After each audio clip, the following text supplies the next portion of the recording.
ចូលខ្លឹមសារម្ដងប្រុសល្អលួនល្អចាំស្ដាប់សម្ដីបាទចង់ដឹងហើយប្រាជ្ញាមើលប្រុសសង្ហានៅឆ្វេងដៃតើរសជាតិអ្វីទៅមានប្រៃផងអែមផងជូរផងហឹរផងអញ្ចឹងឲ្យប្រុសល្អលួនល្អមានជូរផងប្រៃផងអែមផងហឹរផងតើរសជាតិអ្វីព្រោះខ្ញុំទៅដូចវល់លះប្រយ័ត្នទៅនឹងហើយសេះធាក់ឲ្យដល់ទៅអ្នកជំបៃប្រកបចាត់ចាយរៀបចំប្រមូលកដុំពីអូកដុំឆែបកែបឆេស្រួយចឹងទេខ្ញុំខំទៅភ័យផងប្រៃផងផ្អែមផងអុយមកសួរគ្នាអ្នកជើងល្បីសួរថាអ្វីរសជាតិផ្អែមផងជូរប្រផងហឹរផងណាណែប្រុសថ្លៃផងប្រៃផងផ្អែមផងហឹរផងខ្ញុំសូមឆ្លើយដោយខ្លីប្រាប់បងប្អូនអ្នកដូនសអ្នកចិនត្រីថាអំបិលម្ទេសចុចជែកជ័យត្រូវតែអីណាសវណ្ណលឿនអេកុំអាលឆ្លើយលឿនលេបើជែកជ័យមានទាំងចាត់ប្រកាយរៀបរាប់នឹងបែបត្រង់ហាត់ខ្ញុំគាត់ឲ្យសួរស្អីជូរផងប្រៃផងហឹរផងផ្អែមផងប្រុសល្អលួនល្អជែកជ័យបុកបាល់ម្ទេសចិត្តត្រូវហើយប្រុសក្រាន់ត្រៃបងឆ្លើយឲ្យកុំប្រហែលបើមិនមែនជែកជ័យចុចអំបិលប្រទេសខ្ញុំសុំមិនប្រហែលឆ្លើយទៅវិញថាអំបិលម្ទេសចុចផ្លែស្លែងអេអាហ្នឹងក៏អត់ត្រូវទេគ្នាឯងជ្រៀងឲ្យស្វាយរៀងមិនព្រៃវែងទេថ្លៃខ្ញុំអត់មានសួរលវិញឯណា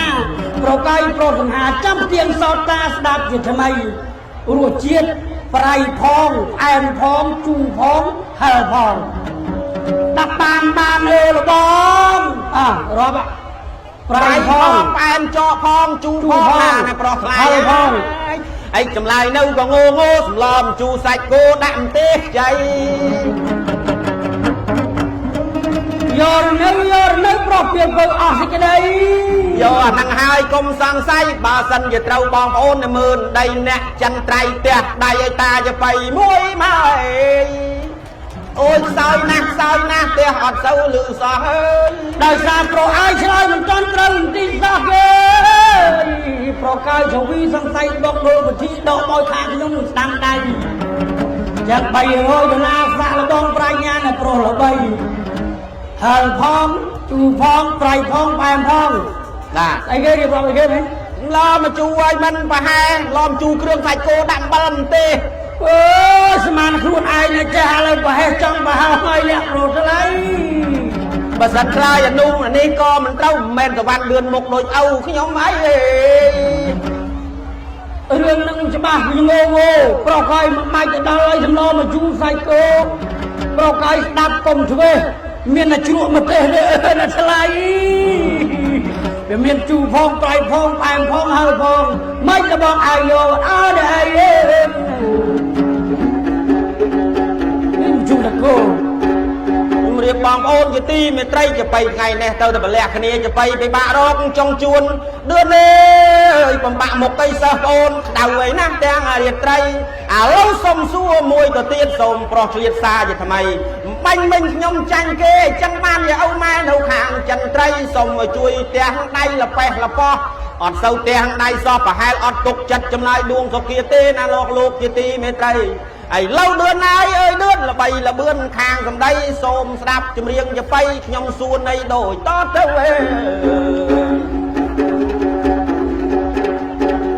អាឡានមួយដឹកមនុស្ស30នាក់ពីស្វាយរៀងឈៀងអាគ្នេ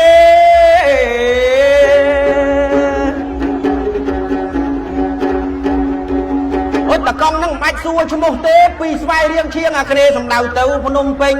ខ្ញុំសួរឲ្យចេះវិញថាអ្នកជិះទាំង30នាក់សុំបញ្ជាក់ទៅតាចបៃថាចុះនៅស្វាយទៀតចំនួន10នាក់ក្រោលគោចំនួន10នាក់កំពុងក្បែកចំនួន10នាក់ប្រុសគេប្រុសវលាក់ចាំស្ដាប់ចំនួនខាងឆ្វេងដៃអើយថាចុះកន្លែងណាច្រើនជាងគេសុំប្រុសរាឲ្យដឹងអី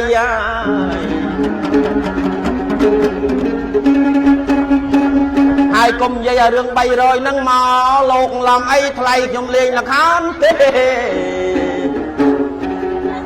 រតនាចង់ឥឡូវឆ្លើយទៅចុះប្រុសអើយមកឃ្លាម្នាក់ អូយម៉ណែងអែមែនម្នាក់ឯងទេណាប្រុសថ្លៃមកដល់ស្វាយរៀងកកោកដៀងជ្រក់នឹងសណ្ដែកដឿនឯងបកែចម្លែកសួរខ្ញុំប៉ះជើងប៉ះដៃឥឡូវឲ្យឆ្លើយទៅប្រុសកៃពៅឲ្យនៅទៅអីបើអ្នកបកែប្រកបបញ្ញាអ្វីអើយចាប់ចបៃខ្ញុំសួរទីក្តីម្ដងទៀតទៅ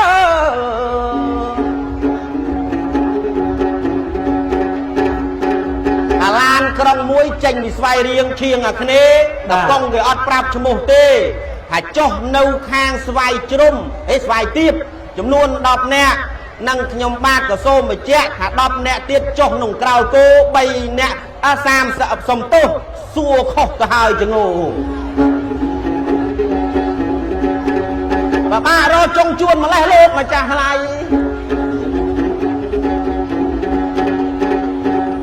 ដឿនអើយទុកទូរស័ព្ទទៅកំជុំបាច់ចុះចុចកាសចូលទៅខំសង្ឃឹមអីស្ដាប់សំណួរខ្ញុំម្ដងទៀតមិនចុចកាសចូល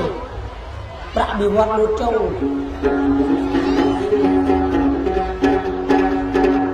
ស្ដាប់សំណួរខ្ញុំម្ដងទៀតបើសិនដឿនឯងល្ងងអាចពឹងញាតឲ្យជួយឆ្លើយប្រងព្រាតក្នុងរាត្រី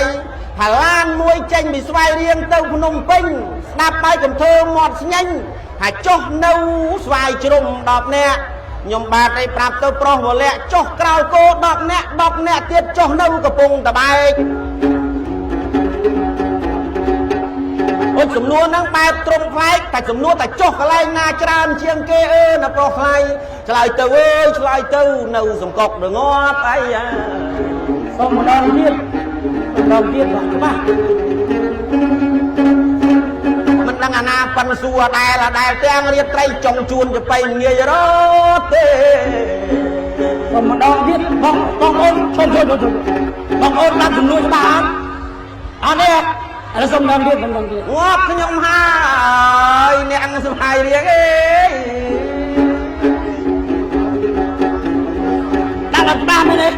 សុំទៀតឥឡូវមួយអីខ្ញុំនឹងច្រៀងជូនអ្នកស្វាយរៀងទាំងរាត្រីសវណ្ណនៃដឿនស្ដាប់ឲ្យបានជាថាឡានមួយដឹកជាមនុស្ស30នាក់ខ្ញុំសូមបញ្ជាក់សារជាថ្មីចុះនៅស្វាយទៀតចំនួន10នាក់នេះស្ដាប់ឲ្យបានជាក់កុំមិនសួយសារជាថ្មីចុះនៅក្រោលគោក៏10នាក់ដែរកំពុងតបែកណាមាសវេក៏10នាក់ដែរឥតមានទាស់អីសំណួរសួយអស់កាលាតែចុះត្រង់ណាច្រើនជាងគេណាប្រុសថ្លៃបើឆ្លើយទៅឲ្យថ្លៃត្រូវមិនសង្ស័យកកោកដៀងសាច់ជ្រូកជាន់3ជ្រក់សដែកចែកឲ្យហូបផ្លាស់បើអត់ទេឆ្លើយត្រូវមុខកញ្ញៅច្បាស់ជាកញ្ញោអូបងអូនអត់ច្បាស់បាទថ្មីកាន់ជើងគ្នាគេសង្ស័យនៅស្រុកក្បែរគ្នាហើយបានជាចិត្តណចង់សួរខ្ញុំធ្វើបាបខ្ញុំអ្នកច្រៀងយបៃមិញថាច្រៀងឲ្យញាប់គាត់នឹងឲ្យចាប់ជាប់ឥឡូវខ្ញុំវើលហើយនៅតែស្ដាប់អត់ច្បាស់ទៀតលោកប្រុសថ្លៃខ្ញុំបើសិនជាស្ដាប់អត់ច្បាស់ទេដីតនេះស័ក្តិសិទ្ធិណាស់កុំពឹងអីច្រៀងហ្នឹងឯងមុខចែដីបើដឿនឯងពិតជាមិនយល់មែនណាណែប្រុសថ្លៃស្បត់ឲ្យខំអត់ចេញមួយអាទិត្យទៅលោកអើយលោកច្បាស់ហើយ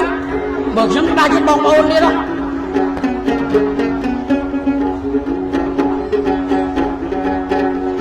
អរគុណហើយប្រុសមាសស្ងួនបាច់សួរបងប្អូនថាប្របារមីមានរៀបចំអស្ចារ្យអរគុណហើយប្រុសសង្ហាមិនបងបានចាត់ចែងថ្លៃចរចាឡានក្រុងដឹកឲ្យអ្នកដំណើរ30នាក់ដាក់នៅស្វាយជ្រុំ10នាក់បាទកំពុងតបែក10នាក់បាទក្រោលគោ10នាក់ក៏ចំណឹងសូមបញ្ជាក់ថាចុះចំណាត់ច្រើនជាងគេនៅកន្លែងបាទប្រុសអើយប្រុសបួនសុគីគឺចុះតាមច្រកទ្វារហើយណាថ្លៃត្រូវអត់ត្រូវអូមួយអូឈប់ខ្ញុំអស់កលាមិញរត់នឹកហើយស្ដាប់ហ្នឹងហើយស្ដាប់មិនច្បាស់ចម្លើយហ្នឹងក៏ត្រូវណាស់ក៏ប៉ុន្តែខ្ញុំអត់ចង់យកចម្លើយហ្នឹងអី ណែដាប់ទៅវិញដួងសុគាមិនមែនចង់យកច្រកទ្វារខ្ញុំបាទដេកឆ្លើយឲ្យបានផ្លែកចុងក្រោយគេគឺកំពុងតបែកត្បិតតកងគាត់ចុះដែរមិនដល់ពេលអ្នកទេគឺ11អ្នកជំរាបបញ្ជាក់ឲ្យអស់តម្លៃដឿនណាយពិតជាឆ្លើយខំម៉ាំងមកគល់អស់ប្រកាច់ធ្លាក់ដីប្រកាយប្រងថ្លាមថ្លៃតាមពិតកំពុងតបែកខ្ញុំដឹងឲ្យតាំងពីខាងស្អែកគាត់ទៅដល់កំពុងតបែកក៏លុបឡប់មកវិញទេថ្ងៃឥឡូវបាច់សួរអីចេះសួរតែចេកអីដែលផ្អែមជាងគេមើលប្រុសរេសាជាថ្មីប្រកាយអនលូល្អងមានតែចេកបងនេះឆ្ងាញ់ស្ងីអត់ត្រូវទេសូមតែប្រុសរេសាជាថ្មីតែចេកអ្វីផ្អែមជាងគេប្រកាយប្រុសមានមេតផ្អែមជាងគេគឺមានតែចេកខ្ទិះអូយចម្លើយគាត់តែនេះអត់ត្រូវទេណាណែប្រុសថ្លៃចេកតែផ្អែមហើយជាងគេចង់ដឹងដែរអញឬអីប្រកាយប្រងថ្លាមថ្លៃតើចេកអ្វីផ្អែមជាងគេចេកតែផ្អែមជាងគេប្រុសបវរគឺចេកដាក់ស្ករហើយចេកទុំចេកខ្ទិះគាត់ឯងឆ្លើយនឹងអត់សំរុំបើអត់យកចេកទុំទៅស្ងោរទៅធ្វើខ្ទិះទេកុំពឹងអីចម្លើយនឹងអត់លុយថែមឆ្លើយតែចេកខ្ទិះនឹងផ្អែមខ្ញុំបាទអត់ថែមទេបច្ច័យមិនដាក់ស្ករមែនឥឡូវចង់សួរមកដុំត្រង់ណាប្រុសកើយកំឡាំប៉ាសុំមិនសួរសារជាថ្មីសួរឲ្យចេះមួយទៀតទៅចុះហេតុអីបានក៏យកចេកទៅចងមុខរោងការប្រុសកើយប្រុងជីវ៉ាមើលអ្នកមានបញ្ញាសូមអ្នកសួរសារសូមអ្នកឆ្លើយសារជាថ្មីដាក់បានទេណាពៅហេតុអ្វីបានគេយកចេកទៅចងមុខរោងការឲ្យតែមាននៃលោកមេបាការកូនប្រុសនិងស្រីហេតុអីបានគេយកចេកទៅចងមើលសិស្សច្បងរាយសេចក្តីគិតទៅដើរកាត់សក់រៀងរងអីតែអំស្មារតីអត់ចេះចងចាំ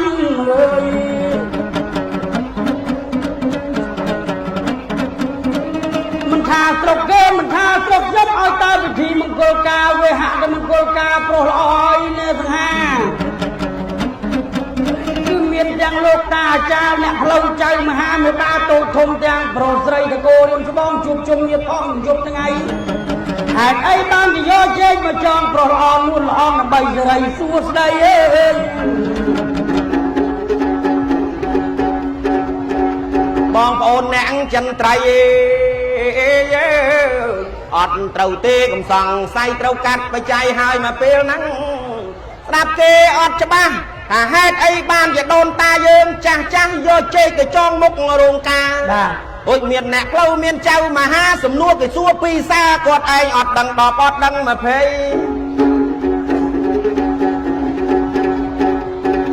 ឆ្លើយតែយកចេកចងឲ្យវាមានសេរីមង្គល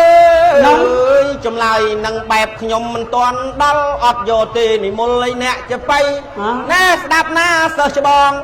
ដែលហេតុដែលយកចេកទៅចងនៅមុខរោងអត់មានសង្ស័យចម្លើយគឺនៅឲ្យចេះបើអត់ចងច្បាស់ជាដួលហើយព្រោះចេកនឹងគេកាប់អត់មានគល់ជាប់នឹងដីជំរាបបងប្អូនជាទីមេត្រីចបៃថ្ងៃនេះទៅតែប្រលះគ្នាចបៃពិបាករកចង់ជួនដឿនអើយបំបាក់មុខទៅសិស្សប្អូនក្តៅអីណាស់ទាំងរាត្រីឥឡូវសុំសួរមួយទៅទៀតសូមប្រុសឆ្លៀតសារជាថ្មីបាញ់មិញខ្ញុំចាញ់គេចឹងបានជាឪម៉ែនៅខាងចិនត្រីសូមមកជួយផ្ទះដៃលប៉េះលប៉ោះអត់សូវផ្ទះដៃសោះប្រហែលអត់ទុកចិត្តចំណាយដួងសុគាទេណាលោកជាទីមេត្រីឥឡូវដឿនណាយអើយដឿនល្បីល្បឿនខាងសំដីសូមស្ដាប់ចម្រៀងចបៃខ្ញុំសួរនៃដូចតទៅ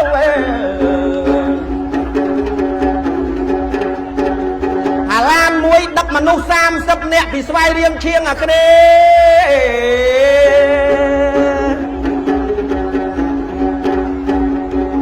អូតកង់នឹងមិនបាច់សួរឈ្មោះទេពីស្វាយរៀងឈៀងអាគ្នេសំដៅទៅភ្នំពេញ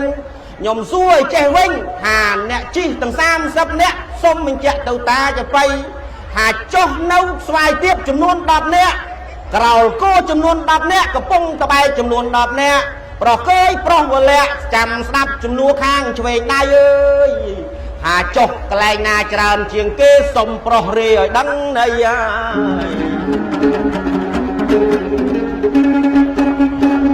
ហើយកុំនិយាយឲ្យរឿង300ហ្នឹងមកលោកឡំអីថ្លៃខ្ញុំលេងលខោនទេរតនាចង់ឥឡូវឆ្លើយទៅចុះប្រុសអើយមកឃ្លាម្នាក់អូយម្នែងអែមែនម្នាក់ឯងទេណាប្រុសថ្លៃមកដល់ស្វាយរៀងកកោកដៀងជ្រុកនិងសណ្ដែក เดือนไอ้ปากแกจำแรงสัวขยมปะเชิงมาได้เราไอ้ชายเต้าปลอกไก่เปย์เน่าเธอไอ้บนเนี้ยปากแกประกอบปัญญาไว้จับจะไปยมสัวที่กระไดมาดองเตี้ย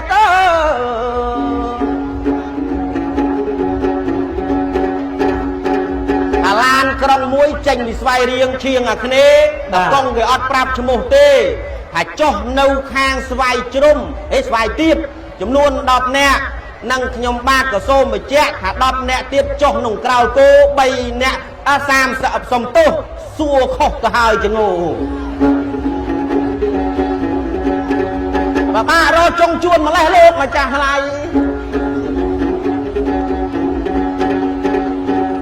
เดือนเลยตกตู้ทราบเต้ากับโจมไปจกจดกาโซเตะคมตรงคำไอ้ดับสมนัวขยมมาดองตีดแมนจดกาโซประดิวัตรโจ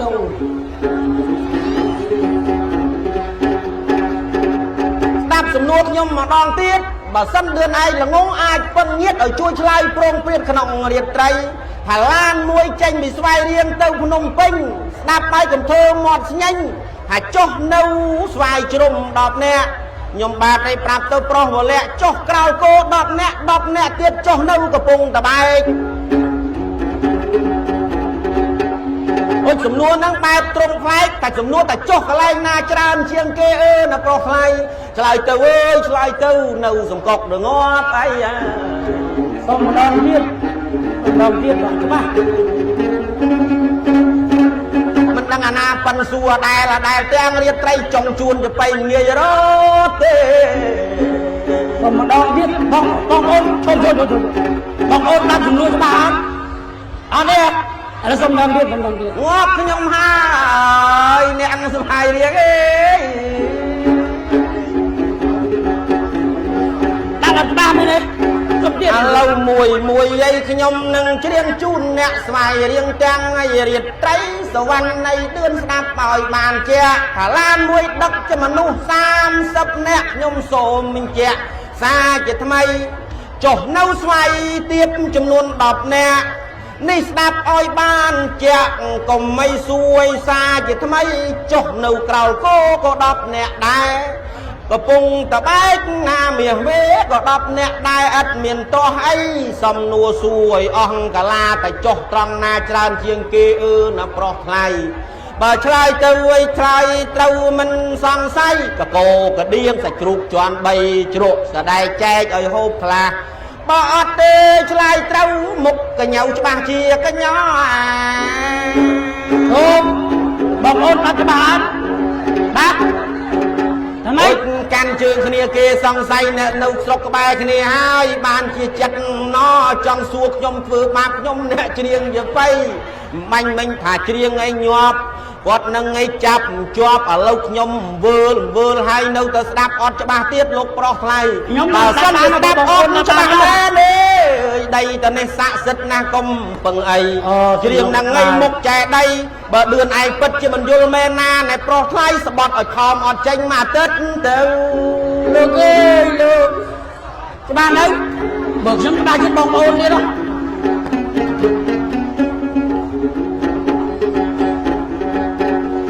ออกคนหายเพราะมีส่วนไม่ส่วนบองโอนหรือครับเรื่องบาร์มาบาร์ไม่เป็นเรื่องจำอาจารย์ออกคนหายเพราะสังหารมันต้องตามจัดใจใครโจจาลานกรงดักไก่เนี่ยดำน้ำ30เนี่ยดักหนึ่งสบายจริงดอกเนี่ยกระปุงตะไบดอกเนี่ยกราวกูดอกเนี่ยก็จะนั่งทรงไปเจ้าแต่โจ้จะน้ำจานเย็นเก้ในตะไลเพราะเอ้ยเพราะบุญสักทีคือโจ้ตามจอดวีหายนะทลายตะวันตะวันบุญโอ้โชดยังออกลามอยู่แล้วนะครับสดับนั่งไงสดับไม่จะมาจมไล่นั่งก่อเต้านากับปันแตกจมมัดจองโยจมไล่นั่งไอ ណែស្ដាប់ទៅវិញដួងសុគាមិនមែនចង់យកច្រកទ្វារខ្ញុំបាទដេកឆ្លើយឲ្យបានផ្លែកចុងក្រោយគេគឺកំពុងតបែកត្បិតតកងគាត់ចុះដែរមិនដល់ពេលអ្នកទេគឺ11អ្នកជំរាបបញ្ជាក់ឲ្យអស់តម្លៃដឿនណាយពិតជាឆ្លើយខំម៉ាំងមកគល់អស់ប្រកាច់ធ្លាក់ដីប្រកាច់ព្រមត្រាំថ្លៃតាមពិតកំពុងតបែកខ្ញុំដឹងឲ្យតាំងពីខាងស្អែកគាត់ដល់កំពុងតបែកក៏លុតឡប់មកវិញទេថ្ងៃឥឡូវបាច់សួរឲ្យចេះសួរថាចេកអីដែលផ្អែមជាងគេមើលប្រុសរេសាជាថ្មីប្រកាយអននោះល្អមានតែចេកដុំនេះឆ្ងាញ់ស្ងីអត់ត្រូវទេសូមតែប្រុសរេសាជាថ្មីតែចេកអ្វីផ្អែមជាងគេប្រកាយប្រុសមានមេផ្អែមជាងគេគឺមានតែចេកខ្ទិះអូយចម្លើយគាត់តែនេះអត់ត្រូវទេណាណែប្រុសថ្លៃ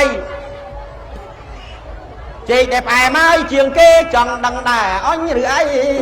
ប្រកាយព្រមខ្លាំងថ្លៃតើចេកអ្វីផ្អែមជាងគេចេកដែលផ្អែមជាងគេប្រុសបវរគឺចេកដាក់ស្ករហើយចេកទុំចេកខ្ទិះគាត់ឯងឆ្លើយនឹងអត់សំរុំបើអត់យកចេកទុំទៅស្ងោរទៅធ្វើខ្ទិះទេកុំពឹងអីចម្លើយនឹងអត់លុយថែមឆ្លើយតែចេកខ្ទិះនឹងផ្អែមខ្ញុំបាទអត់ថែមទេបច្ច័យនឹងដាក់ស្ករមែនឥឡូវចង់សួរមកដុំត្រង់ណាប្រុសកើយកំឡាំប៉ាសុំមិនសួរសាជាថ្មីសួរឲ្យចេះមួយទៀតទៅចុះហេតុអីបានក៏យកចេកទៅចងមុខរោងការប្រុសកើយប្រុសជីវ៉ាមើលអ្នកមានបញ្ញាសូមអ្នកសួរសាសូមអ្នកឆ្លើយសាជាថ្មីដាក់បានទេណាពៅហេតុអ្វីបានគេយកចេកទៅចងមុខរោងការឲ្យតែមាននៃលោកមេបាការកូនប្រុសនិងស្រីហេតុអីបានគេយកចេកទៅចងមើលសិស្សច្បងរាយសេចក្តីគិតទៅដើរកាត់សក់រៀងរងអីតែអង្គស្មារតីអត់ចេះចងចាំអើយមិនថាស្រុកគេមិនថាស្រុកខ្ញុំឲ្យតើពិធីមង្គលការវេហៈមង្គលការប្រុសល្អឲ្យនៅសង្ហាគឺមានទាំងលោកតាអាចារ្យអ្នកផ្លូវចៅមហាមេបាតូចធំទាំងប្រុសស្រីតកូរៀនស្បងជួបជុំញាតិផងយប់ថ្ងៃហេតុអីបានជាយកចេកមកចងប្រុសល្អនួនល្អដើម្បីសេរីសួស្តីអើយបងប្អូនអ្នកចិនត្រៃអត់ត្រូវទេកុំសង្ស័យត្រូវកាត់បច្ច័យហើយមកពេលហ្នឹងស្ដាប់គេអត់ច្បាស់ថាហេតុអីបានជាដូនតាយើងចាស់យកចេកទៅចងមុខរោងការបាទអូចមានអ្នកផ្លូវមានចៅមហាសំណួរគេសួរពីសាគាត់ឯងអត់ដឹងដល់អត់ដឹង20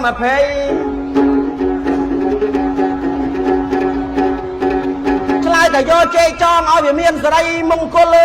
អើយចម្លើយនឹងបែបខ្ញុំមិនទាន់ដល់អត់យកទេនិមលឲ្យអ្នកចបៃណែស្ដាប់ណាសិស្សច្បងដែលហេតុដែលយកចេកទៅចងនៅមុខរោងអត់មានសង្ស័យចម្លើយគឺនៅឲ្យចេះបើអត់ចងច្បាស់ជាដួលហើយព្រោះចេកនឹងគេកាប់អត់មានគល់ជាប់នឹងដីបានប្រុសអកកល្យានលេងគ្នាឲ្យវាដឹងណៃធ្វើបាបខ្ញុំឥឡូវកុំឲ្យលេងទៅផ្លូវណាលេងទៅកម្មវិធីការម្ដងក្នុងយោយន្តទុនរាត្រីមិនក៏សួរខ្ញុំទៅហេតុអីបានគេយកដើមចេកទៅចងឥឡូវសុំឲ្យយកញាតិអូនដងធ្វើជាកសិនសាស្រីបើសិនឲ្យសុខគាឆ្លើយម្ដងនឹងមិនរួចទេធាក់ធ្លាក់ទឹកទលេវាយគោឲ្យមិនសង្ស័យអូយមិនទៅដល់ឆ្ងាយបាយអូនបាយ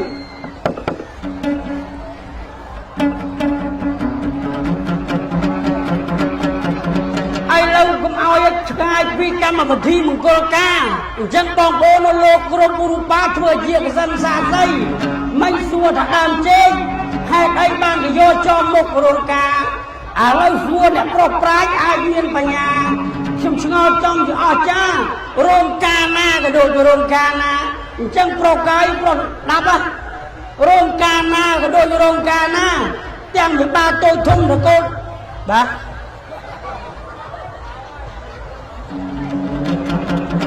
ผมตอนที่ฉันได้รู้ឆ្ងល់ហើយឆ្ងល់ចំពីអស់ចាយ៉ាងអ្នកផ្លូវចៅមហាមេបាទូធំទាំងប្រុសស្រីហេតុអីឲ្យតែរៀបមង្គលការមិនក៏ចាំមិនរៀបចំផ្លែឈើទាំង36មុខអូយតំណដាក់ទុក36មុខគ្រប់ឲ្យតែអីហើយមូលហេតុអីបានជាគាត់រៀបរាប់ទាំងផ្លែឈើ36មុខច ចឹងបងឲ្យតំណតទៅមុខបងឯងយល់អើទេឯងតែគេធ្វើ31មុខនឹងដើម្បីអ្វីបានឲ្យសុខគៀនអ្នកប្រុសថ្លៃទាំងយប់និងថ្ងៃរាប់ផ្លែឈើជួបសវណ្ណឿនល្បីល្បឿនថែមល្បោយសួរឲ្យខ្ញុំឆ្លើយនៅតហ្នឹងឥឡូវបើសិនប្រុសកាយពលឹងមិនតន់យល់ខ្ញុំសួរបញ្ជាក់ម្ដងទៀតចាំទៀងសោតាបាទហេតុអីបានជាអ្នកផ្លូវចៅមហាទិញផ្លែឈើទាំង36មុខឲ្យយើងរាប់ដើម្បីអ្វីលោកតាលោកយាយសុំធ្វើជាកសិនសាក់ស្អីឲ្យលឿនផងបើឆ្លើយសារនឹងសាក់លបងអើយបើមិនទៅលើកគុំកាត់បច្ច័យអត់ឆ្ងាយទៅណាទេ$300នេះប្រុសថ្លៃនឹងតាមដៃទេហេតុអីបានទៅទិញផ្លែឈើមកឲ្យយើងរាប់បាទមកអីនិយាយយ៉ាងមកនិយាយមកលោកបើបាក់គេស្បៃមាញ់មិញធ្វើបាបខ្ញុំមកឆ្លើយជ្រុំ3 4ដងគាត់នេះឆ្លាតណាស់ណាប្អូនបងឆ្លើយសួរតែម្ដងសួរនិយាយបើចឹងចាំបាច់ជួលតែគាត់ឯងមកច្រៀងចបៃបើឡើងមកនិយាយបោះចបៃចោលទៅដីចុះទៅសាឥឡូវលោកយើងឡានឹងសង្ឃស្រីហើយតែគាត់ទិញផ្លែឈើមកធ្វើអីខ្ញុំសុំរីភីតសំណួរម្ដងទៀតដើម្បីខ្ញុំឆ្លើយតម្រូវសន្យាទៅឆ្លើយឲ្យត្រូវអត់មានឲ្យល្បេះប៉ិនកញ្ចក់ដៃសួរតាហេតុអីពេលរៀបការលោកមេបាខាងប្រុសស្រីបាទទិញផ្លែឈើ36មុខមកទៅអីសូមប្រាប់ទៅប្រុសថ្លៃយកមកចែកគ្នាហូបត្រូវអត់បងប្អូនណាអស់នៅចំនួនឡើយបន្ទាប់ពីគេរាប់គេចែកគ្នាហូបហើយលោកប្រុសស្រីបានទៅអ្នកភ្លេងអ្នករាំខ្លះអាចារ្យក៏បានខ្លះសល់ខ្លះចែកឲ្យលោកតាហើយលោកយាយអើយចែកទៅអ្នកវាយក្មួយអ្នកគោះហុងស្គរអ្នកលេងភ្លេងកំដរអ្នកកំដរកូនប្រុសស្រីញៀវឲ្យចឹងដែរសន្តានពុកម៉ែដែលចូលរួមការកូនប្រុសហើយនិងកូនស្រីវិចស្ពាយមកឲ្យពេញដៃដើម្បីចែកគ្នាពិសាទៅសន្តានបងប្អូនអស់លោកក៏យាយតាបើសិនមានមង្គលការកំហៅសុខភាទៅអីបានទៅឲ្យនៅសៀមជាងអត់អង្គើបានផ្លែឈើលួចដាក់ក្នុងថងរៀងរាល់ថ្ងៃគេឲ្យទៅឲ្យកម្មវិធីការគេមង្គលសួស្ដីអេប្រុសកាយស្ដាប់ផ្សាយជាថ្មីហេតុអីបានជាមេបាតូចធំទាំងកូនកន្លោះកូនកំមុខខាងប្រុសទាំងខាងស្រីគេទិញផ្លែឈើយកមកទៅអីអើហើយទៅមកនឹកឃើញអាណាអីខ្ញុំបានក៏ពយាពេលចម្លើយខ្ញុំបានតែប្រហែលដឿនអត់ឲ្យត្រូវទេណាប្រុសថ្លៃខ្ញុំទឹកចាប់ចំណុចបានញាតសន្តានអ្នកអញ្ចិនត្រៃគេសួរថាហេតុរឿងអ្វីបានជាទិញផ្លែឈើណាលោកតាយាយចម្លើយឆ្លើយតែខ្លីបាត់ហេតុអីបានជាទិញព្រោះដើរសុំគេបេះអត់បានទេប្រុសកាយប្រុសញ៉ាំមេតានឹងក៏ចិត្តត្រូវដែរណាថ្លៃអើយមូលហេតុដែលគាត់ទិញប្រុសឲ្យកុំឲ្យទុកមនុស្សចូលមនិញពីព្រោះគាត់អត់មានឲ្យដាំអ្វីចឹងអើយទៅថាគាត់ទិញលឿនជាងមិនដាក់បានទេមកច្រៀងស្វាយរៀងអ្នកប្រុសខ្លាំងថ្លៃឥឡូវខ្ញុំចាញ់30បានលឿនទៅចោះខ្ញុំសួរមកសំណួរលឿនក៏ឆ្លើយខុសអើយសួរលឿនសួរខ្ញុំក៏ឆ្លើយខុសចាត់ទុកតែរួចគ្នាហើយអ្នកប្រុសថ្លៃឥឡូវចង់មកសួរមួយសំណួរទៀតទេប្រុសវិនិច្ឆ័យចាំស្ដាប់សំដីដឹងដល់បីបងឯងជើងខ្លាំងឥឡូវប្រុសអាយតើឆ្នាំងអ្វីដែលដាំបាយបានចឹងប្រុសអើយកល្យានកើឆ្នាំងអីឆ្នាំងដាំបាយណែបានប្រុសកល្យានតែឆ្នាំងអី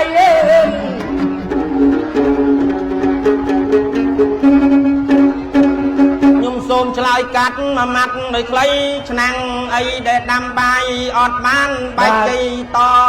បាច់តថ្លៃជំរាបទៅអើយអ្នកចបៃ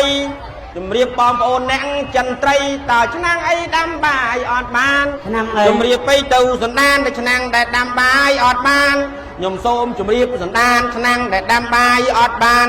បងប្អូនឯងញាតសន្តានឆ្នាំងដែលដាំបាយអត់បាន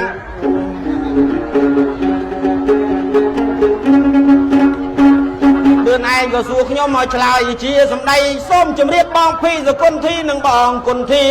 ឌឿនគេសួរមកសុកគាថាឆ្នាំងដែលដាំបាយអត់បានឆ្នាំងអីខ្ញុំសូមជម្រាបសន្តានថាឆ្នាំងដាំបាយអត់បានជម្រាបបងប្អូនជាទីមេត្រី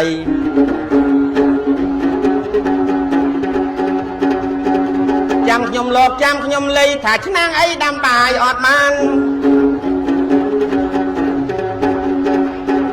ខ្ញុំនឹងជម្រាបសន្តានថាដាំបាយអត់បានគឺឆ្នាំងអីបងប្អូនខ្ញុំដឹងតែចេះហើយព្រោះបងប្អូនមានចំណេះណាស់មកចាស់ថ្លៃដូនសក៏ដូចជាចន្ទ្រីមិនគេសួរខ្ញុំអ្នកចបៃថាឆ្នាំងអីដាំបាយអត់បានខ្លះហើយឆ្លើយខ្ញុំកំពុងតែរនឹកអើយអាលឹកចង់ឲ្យចម្លើយល្អអត់សង់តង់គ្នាមុនទេបងប្អូនកុំអាលទាន់បីឆ្លើយចបៃគេចាប់ចង់ជួបគ្រៀងភ្លាមឥឡូវគាត់បាញ់ខ្ញុំឡើងឈ្ងៀមបីសង់តង់នេះហើយបីគាត់នឹងក៏ចង់ល្អខ្ញុំក៏ចង់ល្អសួរតែឆ្នាំងអីដាំបាយអត់បានជំរាបសន្តានគឺឆ្នាំងសម្លប្រកាយប្របបដល់ពេលដួលសម្លបើឆ្នាំងមានតែមួយប្រឯងត្រូវតែគិតហើយនឹកព្រួយបើមានឆ្នាំងតែមួយដួសកយឆ្នាំងនឹងដាំសាជាថ្មីតើកាលណាយកមកដាំបាយប្រុសគួយកុំបរិយាយពិតជាឈ្មោះឆ្នាំងបាយដែរហើយកុំសង្ស័យនេះឲ្យប្រុសបវរដោយសារមានតែឆ្នាំងមួយឆ្នាំងបាយផងឆ្នាំងសម្លផងចំណែកប្រុសល្អលួនល្អបើមានឆ្នាំងអីដែលដាំបានប្រុសតលយ៉ាងតើឆ្នាំងដែលឆ្នាំងដាំបាយបានញាតសន្តានយទីមេត្រីមិនថាឆ្នាំងដែកឬឆ្នាំងដីពិតជាឆ្នាំងបាយហើយដឹងហើយប្រុសកយនេះចម្លើយតែខ្ញុំចង់ដឹងថាឆ្នាំងអីឆ្នាំងដាំបាយបានបាទឆ្នាំងដាំបាយមិនបានតែឆ្នាំងអ្វីអូជំរាបបងប្អូនកុំឲ្យជ្រេញគឺឆ្នាំងមិនទាន់ទិញណាណែប្រុសថ្លៃគិតទៅឲ្យស្មានសុខធានអ្នកប្រាជ្ញទៅបីប្រកាយប្រុសថ្លើមថ្លៃតែឆ្នាំងអីដាំបាយអត់បានគឺឆ្នាំងសាកអូអាចើយខ្លែងស្រាកមកថាឆ្នាំងសាកយកល្បីបើចឹងចង់ឆ្លើយឲ្យល្អបំផុតបើឆ្លើយតែឆ្នាំងអ៊ុតទៅវាបកាច់អីវាអត់ចាំបើឆ្នាំងសាកណាក៏មាននេះមើលបងប្អូនអ្នកស្វាយរៀងអ្នកចន្ទ្រីមិនដែលម៉ែតាចបៃយកឆ្នាំងអ៊ុតមកដាំបាយទេឥឡូវសួរមកសំណួរទៀតឥឡូវសួរឌឿនមកសំណួរទៀតអូយកុំលេងកេងពីសន្តានញាតមកសំណួរហើយមកសំណួរទៀតធ្វើបាបពេកខ្ញុំអ្នកឆ្វេងដៃខ្ញុំសួរឲ្យចេះស្ដាប់សំណួរពីសុកគាថាហេតុអីបានជាមុខចែកដីមុខពហិគេដាក់តោស៊ីម៉ងអើណាប្រុសថ្លៃ